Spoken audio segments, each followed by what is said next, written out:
Hello বন্ধুরা, তোমরা সবাই কেমন আছো? নিশ্চয়ই ভালো আছো, আমরাও ভালো আছি। চলো দেখি মা কি করছে আজকে তোমাদেরকে দেখাই। কি গো, কি করছো মা রান্না করতে করতে?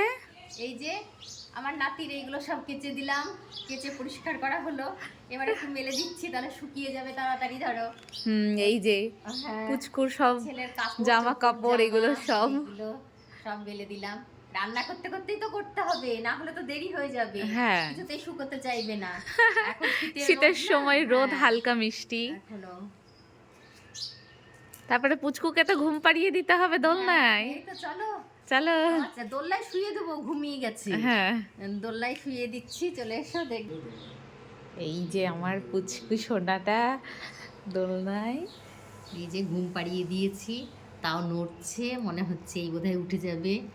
এই দেখো ঘুমিয়ে ঠাম্মার গেছে। গলার আওয়াজ পেলে হুম, একদম উঠার জন্য ব্যস্ত এই যে হয়ে থাকে। দোলনায় শুইয়ে দিচ্ছে মা। এই যে দিনের বেলা মশারি দিতে হয়, কারণ খুব মশা এখন যখন তখন। বাচ্চা, বাবা বাচ্চা হুম, এমনি মশা বলে না, অন্য কিছু তো উঠতে পারে, ভয় হ্যাঁ, লাগে। ওই জন্যে আর রোদে নিয়ে এসেছি, কিন্তু রোদটা এত বেশি এখানে যে একটুখানি ঢেকে দিচ্ছি আমি একদম। চাদর দিয়ে মা ঢেকে দিচ্ছে। হ্যাঁ, ঠিক আছে, চলো কি কি রান্না করলাম দেখাই। চলো। রান্না করতে করতেই ছুটছি নাতির পিছনে। চলে এসেছি রান্নাঘরে। এবার মা কি রান্না করছে তোমাদেরকে দেখাই আজকে। খুব সুন্দর একটা সেন্ট আসছে রান্নাঘর থেকে, মানে কি বলবো, মাথা পাগল হয়ে যাচ্ছে। বলবো, সিজার করার পর এত লোভ বেড়েছে, খেতে পারছে না বলে মা কি খাওয়াবে কি খাওয়াবে, আজকে কি করবে। এখন আবার বায়না ধরেছে নলেন গুড়ের একটু পায়েস করে দিবে ও, আমাকে মা। শীতের সময় পাওয়া যায় মা, এটা কি করব বলো। এবার ধরো সিজারে মিষ্টি খেতে হয় না বেশি, তাও বলেছে যখন একটু হালকা করে ওকে করে দিব, ওর যখন ইচ্ছা হয়েছে। আর ইচ্ছা কি পুরো মানে প্রেগন্যান্সি অবস্থায় কত কি যে ইচ্ছা করেছে বন্ধুরা, তোমাদের কি বলবো। প্রত্যেকদিন নিত্য নতুন খাবার বানিয়ে বানিয়ে খাইয়েছি। সিজার হওয়ার পরেও এখন বলছে কিনা মা এই খেতে ইচ্ছা করছে, ওই খেতে ইচ্ছা করছে।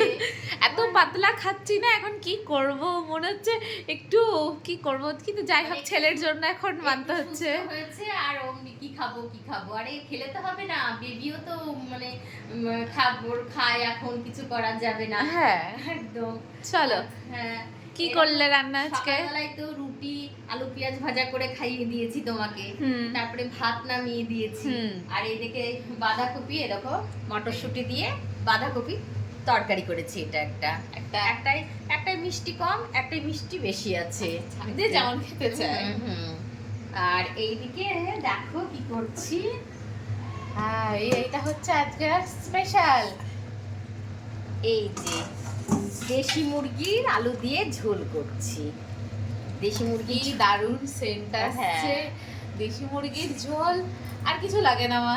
হ্যাঁ সে তো আমি জানি, ওই জন্যই তো কিছু করলাম না। এই যে দেশি মুরগি হুম, একদম আলু দিয়ে ঝোলটা খেতে, পাতলা ঝোলটা খেতে খুব ভালো লাগে একদম। চলো। হ্যাঁ, কে কে ভালোবাসো তোমরা এই দেশি মুরগির ঝোল খেতে? অঙ্কিতা তো খুবই ভালোবাসে। আমরা তো অঙ্কিতা সবাই ভালোবাসি।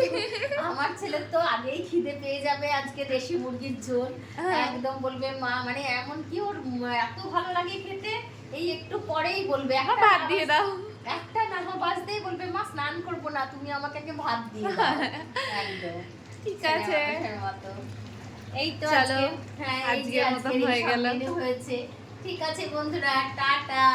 তোমরা সবাই আমাদের ভিডিওটাকে লাইক করবে, শেয়ার করবে, কমেন্ট আর করবে, করবে। আর অবশ্যই চ্যানেলটিকে সাবস্ক্রাইব করবে। টাটা, প্লিজ আমাদের টাটা। সাপোর্ট করবে। টাটা প্লিজ, সবাই। Please, please.